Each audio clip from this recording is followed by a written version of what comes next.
let me go down to verse 25.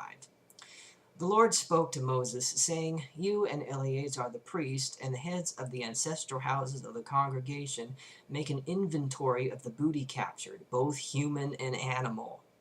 Divide the booty into 2 parts between the warriors who went out to battle and all the congregation. From the share of the warriors who went out to battle, set aside as tribute for the Lord 1 item of every 500, whether persons, oxen, donkeys, sheep, or goats. Take it from their half and give it to Eleazar the priest as an offering to the Lord. But from the Israelites' half you shall take 1 out of every 50, whether persons, oxen, donkeys, sheep, or goats, all the animals, and give them to the Levites who have charge of the tabernacle of the Lord. Then Moses and Eleazar the priest did as the Lord had commanded Moses.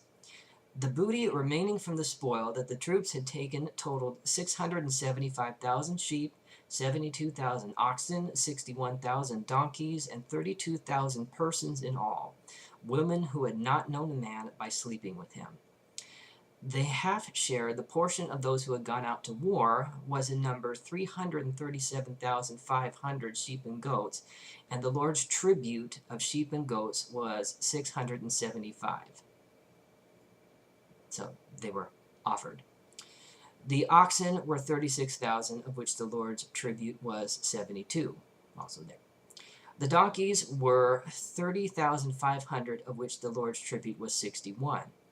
The persons were 60,000, of which the Lord's tribute was 32 persons. Moses gave the tribute, the offering for the Lord, to Eleazar the priest, as the Lord had commanded Moses. 32 virgin girls given as an offering to the Lord. These are an example of what Leviticus 27 was talking about. About people that the Israelites owned who have been devoted to destruction. That's what that was talking about. No way around it. Human sacrifice. As for the Israelites' half, which Moses separated from that of the troops, the congregation's half was 337,500 sheep and goats, 36,000 oxen, 30,500 donkeys, and 16,000 persons. From the Israelites' half, Moses took 1 of every 50, both of persons and of animals, and gave them to the Levites who had charge of the tabernacle of the Lord, as the Lord had commanded Moses. Virgin girls given to the Levites, priests. What do you think virgin girls were given to them for?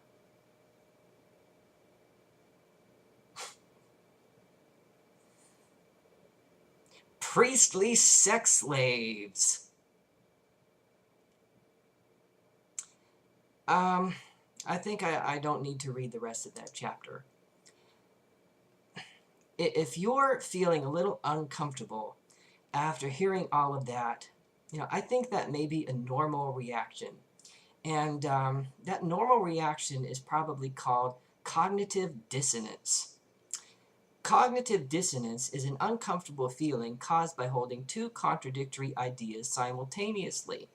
The theory of cognitive dissonance proposes that people have motivational drive to reduce dissonance by changing their attitudes, beliefs, and behaviors, or by justifying or rationalizing them.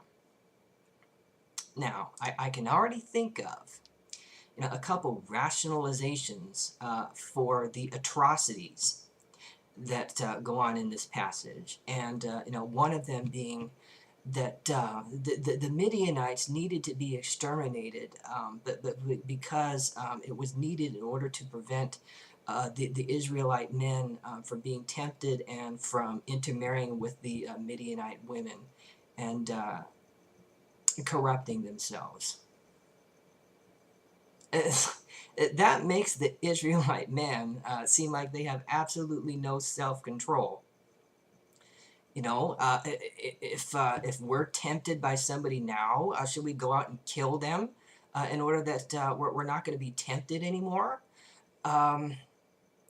Should we kill Muslims who proselytize and try to convert people to Islam? Or Mormons or Jews or Hindus or anybody else who does the exact same thing? And then another rationalization I can think of is, well, they deserve to die, but because they were just wicked people. So they just deserved to be massacred and forced into sex slavery. Really, really, think about that for a few seconds. All right. In this world, would that kind of rationalization or justification for the killing of mass groups of people be acceptable? Why or why not? One last thing. From Leviticus 27, when it's talking about things being devoted for destruction, the Hebrew word is cherem. And cherem can also be translated as accursed.